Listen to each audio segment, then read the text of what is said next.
En el nombre del Padre, del Hijo, del Espíritu Santo. Amén. Ven, Espíritu Santo, llena los corazones de tus fieles y enciende en ellos el fuego de tu amor.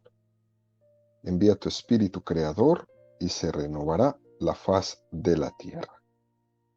Estamos estudiando el Catecismo de la Iglesia Católica, su segunda parte, la celebración del misterio cristiano, segunda sesión, los 7 sacramentos de la Iglesia.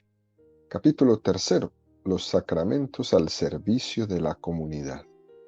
Artículo sexto, el sacramento del orden.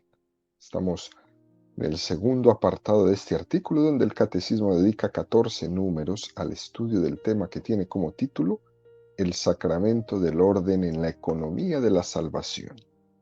El día de hoy vamos a profundizar en los números 1548 al 1550 con el tema en persona de Cristo cabeza.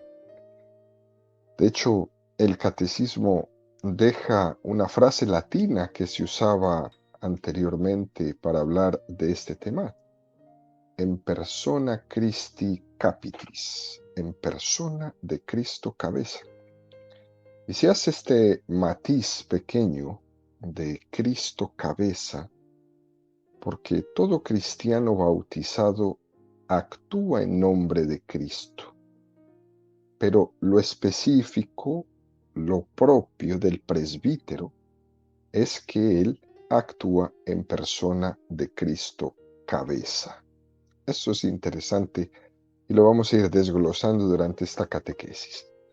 Número 1548 del Catecismo dice: en el servicio eclesial del ministro ordenado, es Cristo mismo quien está presente a su iglesia como cabeza de su cuerpo, pastor de su rebaño, sumo sacerdote del sacrificio redentor, maestro de la verdad. Es lo que la iglesia expresa al decir que el sacerdote, en virtud del orden, actúa en persona de Cristo cabeza. Bueno, aquí en este precioso número el catecismo nos invita primero a retomar algo que hemos dicho en otras catequesis, cuando hablábamos de que la iglesia es el cuerpo místico de Cristo,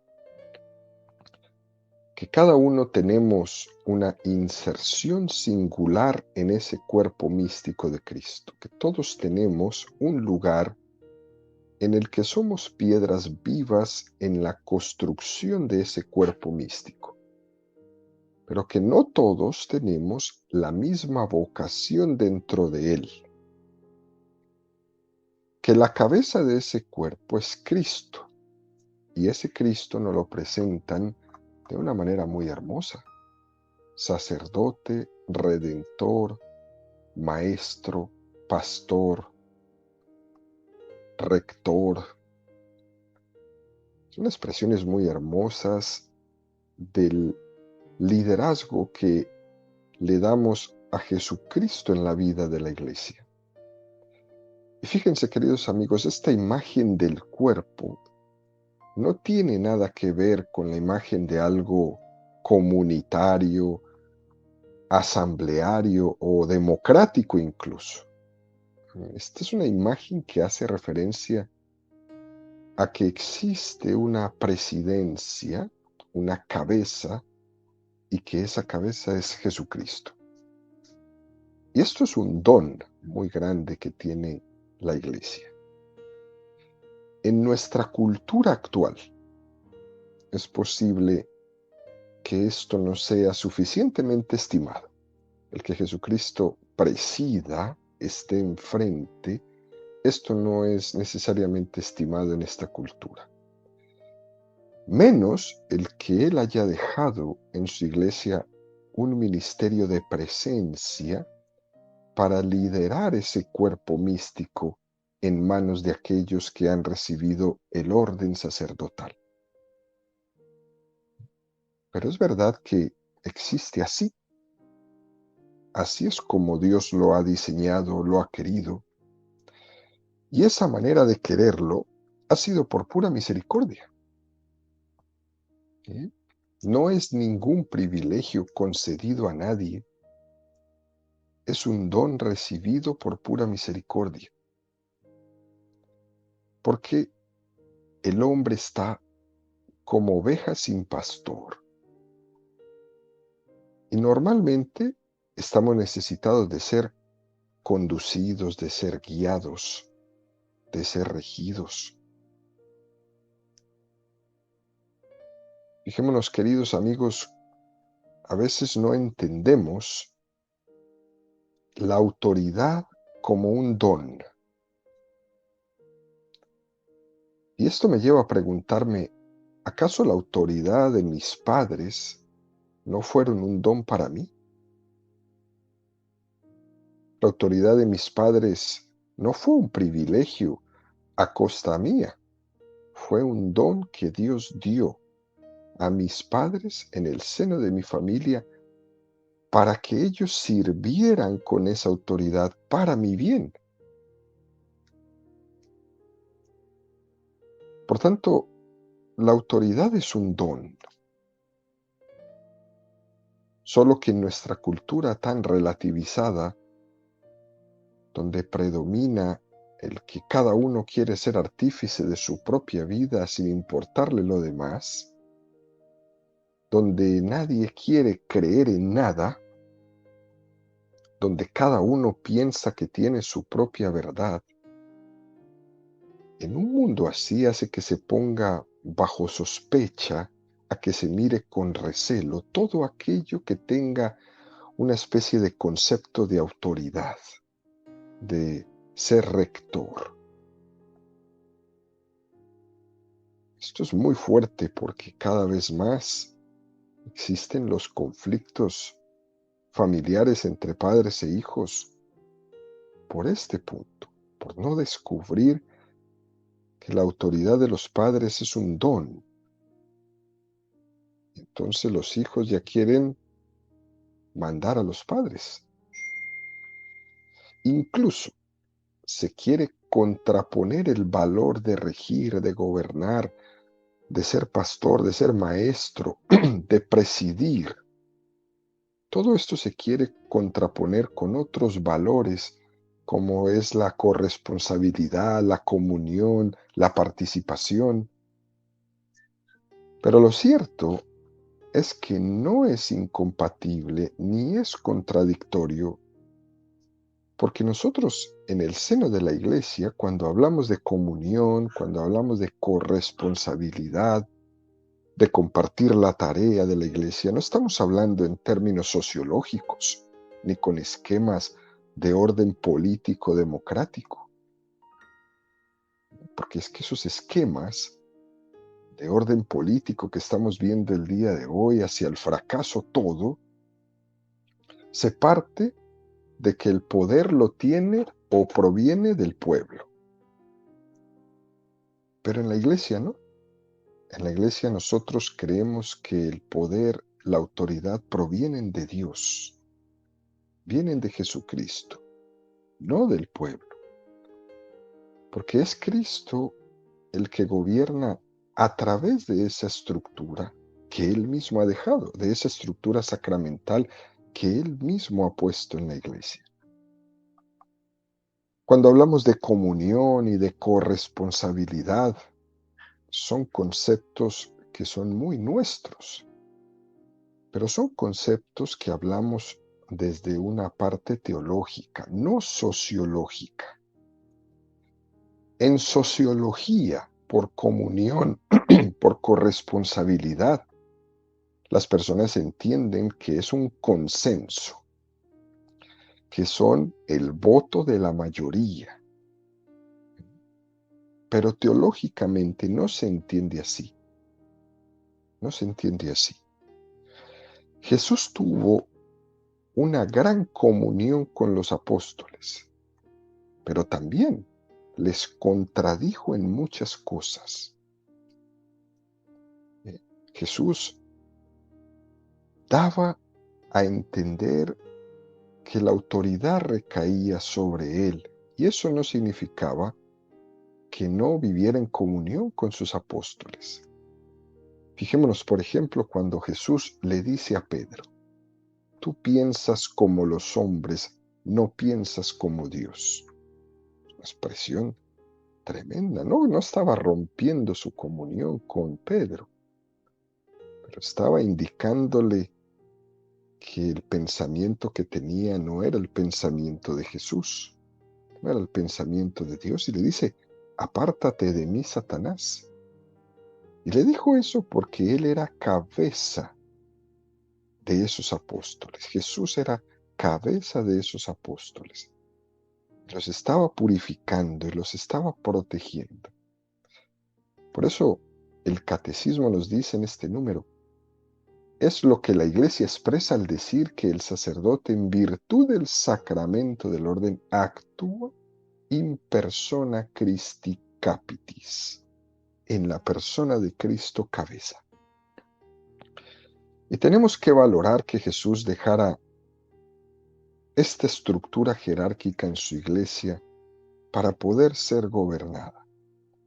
Jesús no dejó un cuerpo amorfo, dejó un cuerpo con cabeza, con una estructura. Y saben, lo interesante del cuerpo es que la mano agradece lo que la cabeza rige.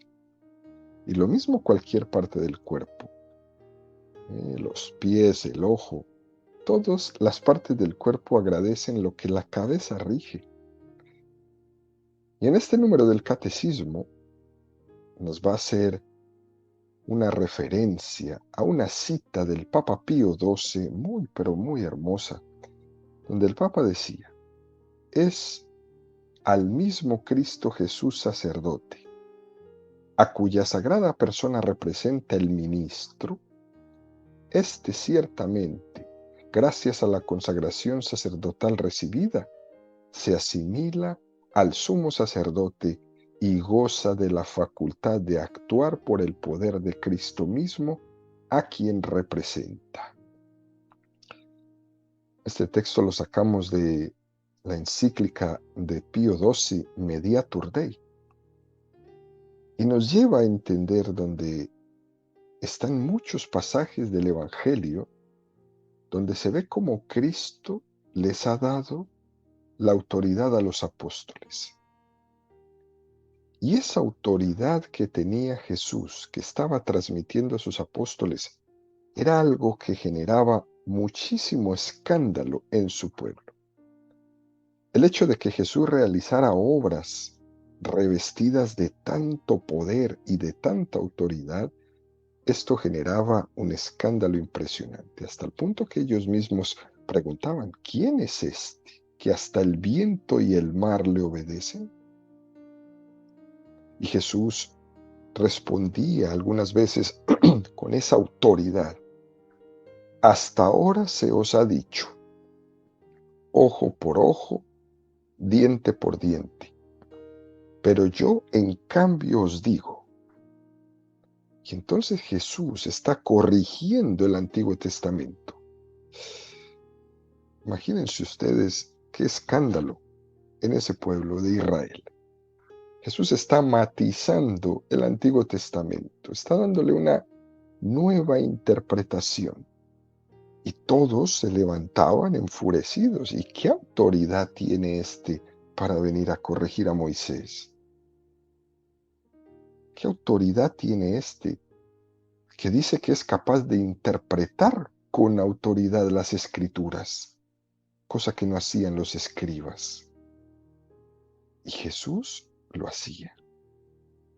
Y esa autoridad Jesús la va a delegar, Jesús la va a transmitir a sus apóstoles, cuando les dice, id y bautizad, id y perdonar los pecados, a quienes perdonéis los pecados les quedarán perdonados. El poder de Jesucristo ha sido transmitido de una manera sacramental. Pero es muy cierto que no es de una manera simbólica, es de una manera verdadera, de tal manera que los sacramentos son signos que no solo significan algo, sino que realizan lo que están significando. Por eso en la iglesia es tan importante el sacramento. No solamente se queda ahí como simplemente un símbolo de algo que pasó o que se está haciendo, ¿no?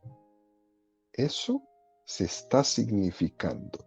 Y el sacerdote actúa con el poder de Cristo a quien representa cuando está administrando uno de esos sacramentos de Jesucristo. También en este número el catecismo va a hacernos una mención de una cita de Santo Tomás de Aquino que es muy hermosa.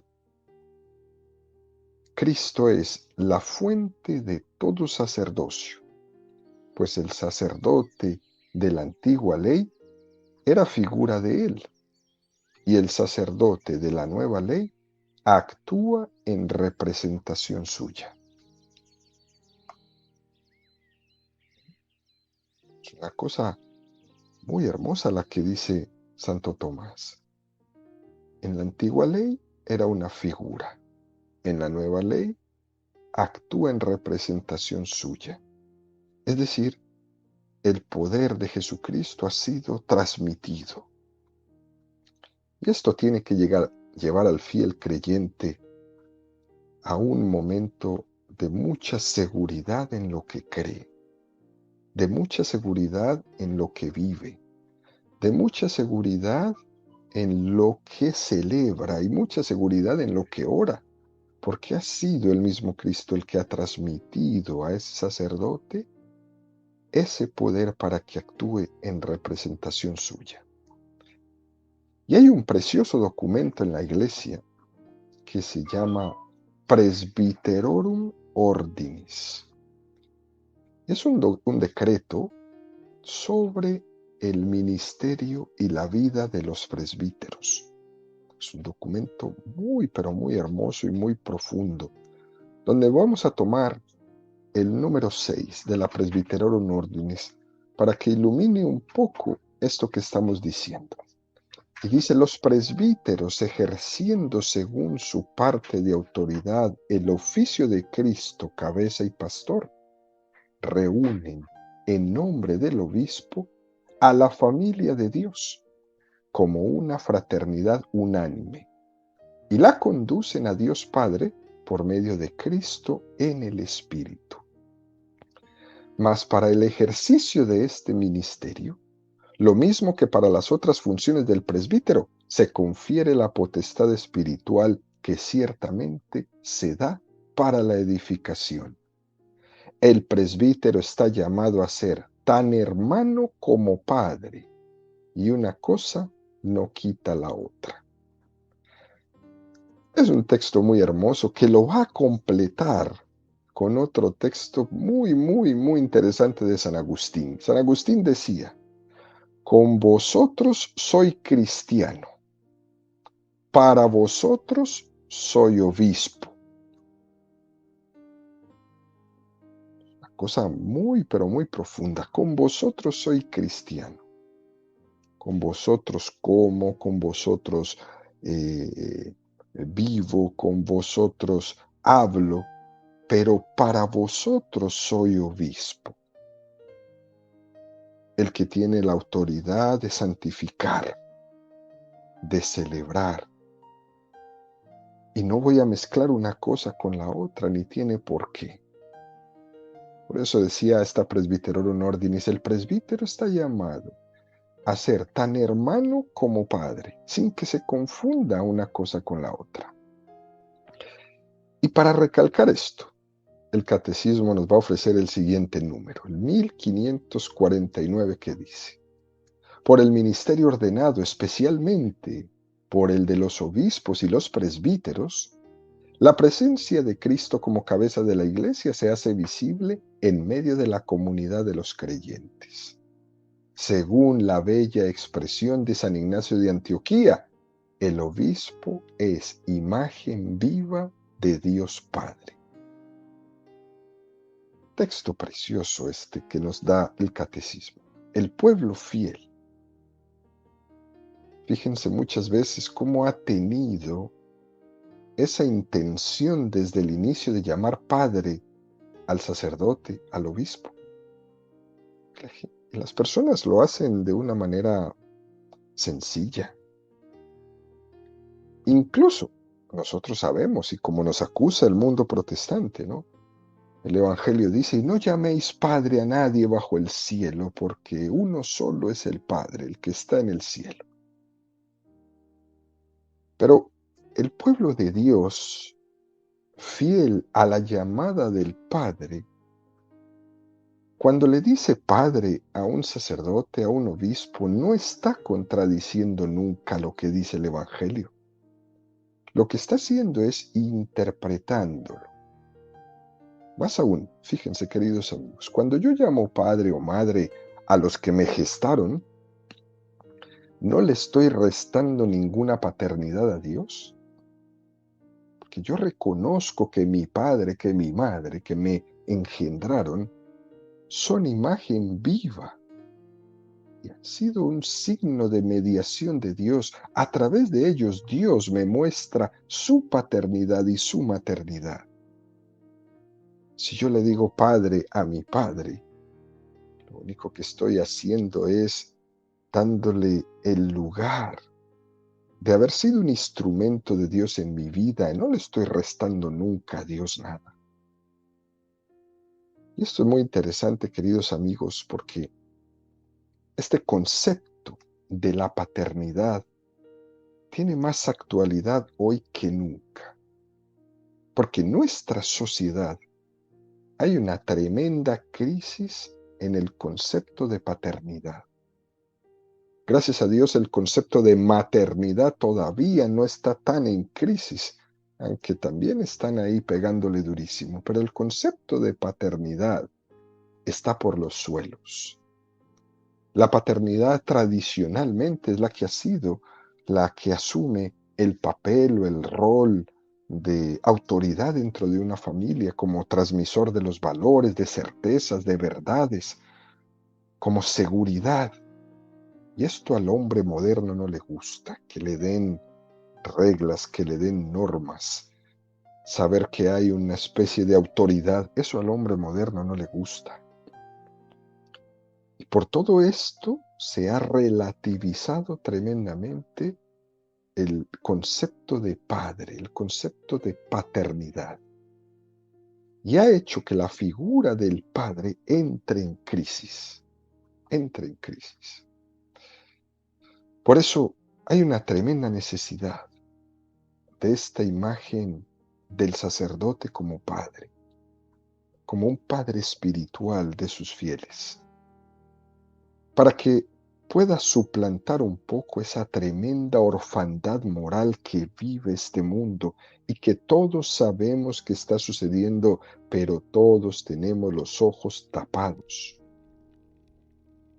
Es necesaria la imagen de paternidad en nuestras familias, en nuestra vida. Y es importante no confundir al Padre Dios al abuelo. Y me van a perdonar los abuelos que ponga este ejemplo, ¿no? En el sentido de que el abuelo, por su edad, ya ha dimitido de ejercer esa autoridad de una manera más directa. Eso lo hicieron cuando eran padres y cuando son abuelos bajan un poco la guardia y ya se vuelven los que consienten, ¿no? Al hombre moderno le gusta más la imagen de Dios abuelo que de Dios padre. El hombre moderno quiere que Dios le conceda, le acolite todo, que no ejerza su autoridad, que más bien su autoridad sea un consentimiento. Pero al hombre moderno no le interesa que Dios sea padre, que pueda ejercer su autoridad, que le pueda gobernar. Esto es muy importante ahí, nosotros analizarlo en nuestra vida, lo que va sucediendo, porque no queremos un Dios que nos exija nada. Tampoco queremos un Dios que nos corrija con su autoridad. Queremos es un Dios a nuestra medida, que se tape los ojos y que nos acolite todas nuestras barbaridades. Nosotros los cristianos, los católicos, estamos llamados a regresarle a Dios su imagen de Dios Padre, que es una imagen que expresa siempre amor, porque es que el que te ama te exige, el que te ama te corrige, el que te ama te pide responsabilidad, a quien no le importas no te pide nada.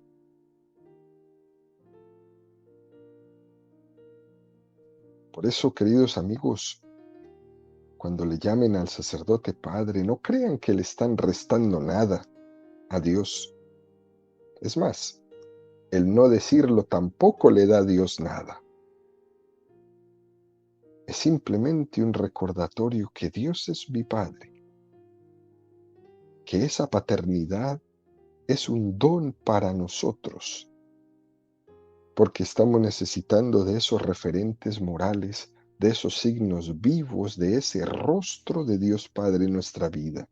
Y por eso el pueblo de Dios le dice a su sacerdote Padre, pero nunca para restarle a Dios. Cuando hablamos, por ejemplo, con los jóvenes del cuarto mandamiento, honrarás a tu padre y a tu madre, que nuestros padres, por muchos defectos que tengan, ellos han sido la imagen viva de la paternidad de Dios para nosotros. Y esa misma imagen de ese Dios para nosotros la va a tener el hombre que ha recibido también el don del orden sacerdotal. Y dicho esto, el catecismo todavía enfatiza un poco más. Nos regala el número 1550 que dice, esta presencia de Cristo en el ministro no debe ser entendida como si éste estuviese exento de todas las flaquezas humanas, del afán de poder, de errores, es decir, del pecado. No todos los actos del ministro son garantizados de la misma manera por la fuerza del Espíritu Santo. Mientras que en los sacramentos esta garantía es dada de modo que ni siquiera el pecado del ministro puede impedir el fruto de la gracia, existen muchos otros actos en que la condición humana del ministro deja huellas que no son siempre el signo de la fidelidad al Evangelio y que pueden dañar por consiguiente a la fecundidad apostólica de la Iglesia. Qué número tan honesto, tan sincero y tan real este que nos presenta el catecismo para concluir esta catequesis. Es una referencia muy importante la que nos plantea este número 1550 y que además nos preserva de lo que hemos dicho antes, de que ese sacerdote es imagen de la paternidad de Dios. Nos presenta el catecismo este número para que nadie lo pueda manipular. ¿Por qué? Porque somos conscientes de que nuestros sacerdotes llevan un tesoro en vasijas de barro. Y por eso dice, así de contundente el catecismo, no todos los actos del ministro son garantizados de la misma manera por la fuerza del Espíritu Santo. Cuando el sacerdote celebra la Santa Misa, está celebrando un sacramento y en ese momento está actuando en persona de Cristo cabeza.